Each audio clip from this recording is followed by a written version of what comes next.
রাষ্ট্রপতিকে উদ্দেশ্য করে রাজ্যের মুখ্যমন্ত্রী সহ একাধিক মন্ত্রীর কড়া মন্তব্যের প্রতিবাদে উত্তাল বাঁকুড়ার বিষ্ণুপুর। সোমবার দুপুরে জাতীয় সড়ক অবরোধ করে বিক্ষোভ দেখালো আদিবাসী সামাজিক সংগঠন ভারত জাকাত মাঝি পরগনা মহল।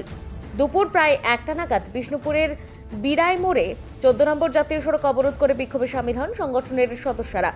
ধামসা মাদলের তালে প্রথাগত আদিবাসী বাদ্যযন্ত্র বাজিয়ে কিছুক্ষণ ধরে চলে প্রতিবাদ কর্মসূচি। পথ অবরোধের জেরে কিছু সময়ের জন্য 14 নম্বর জাতীয় সড়কে যান চলাচল কার্যত স্তব্ধ হয়ে পড়ে। ফলে ভোগান্তিতে পড়েন বহু পথচলতি, সাধারণ মানুষ ও যানবাহনের চালকেরা। অবরোধকারীদের অভিযোগ, রাষ্ট্রপতির রাজ্য সফরকে ঘিরে রাজ্যের মুখ্যমন্ত্রী থেকে শুরু করে একাধিক মন্ত্রী যে ধরনের মন্তব্য করেছেন তা অত্যন্ত অসম্মানজনক। আদিবাসী সমাজ কোনোভাবেই এই ধরনের মন্তব্য মেনে নেবে না বলেও তারা দাবি করেন। আজকের আমাদের এই পথ অবরোধ কর্মসূচি হচ্ছে সর্বোচ্চ পদে যিনি রাষ্ট্রপতি আছেন তাকে গত 7 তারিখ শিলিগুড়িতে এক অনুষ্ঠানে এসেছিলেন।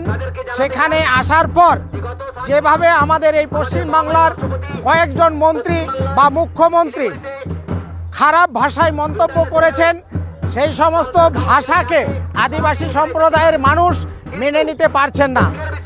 আজকে আমাদের এই প্রতীকী পথ অবরোধ কর্মসূচি বাঁকুড়া জেলার বিষ্ণুপুর সাব ডিভিশনের অন্তর্গত বিড়াই পাম্প মোড়ে প্রতীকী পথসভা এবং পথ অবরোধ কর্মসূচি আমরা নিয়েছিলাম।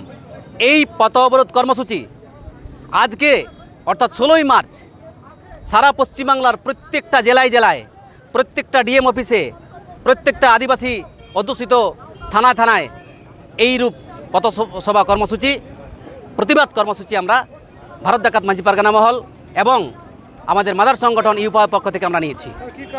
বাঁকুড়া বিষ্ণুপুর থেকে সুচিন্ত গোস্বামীর রিপোর্ট, বঙ্গলেখনী।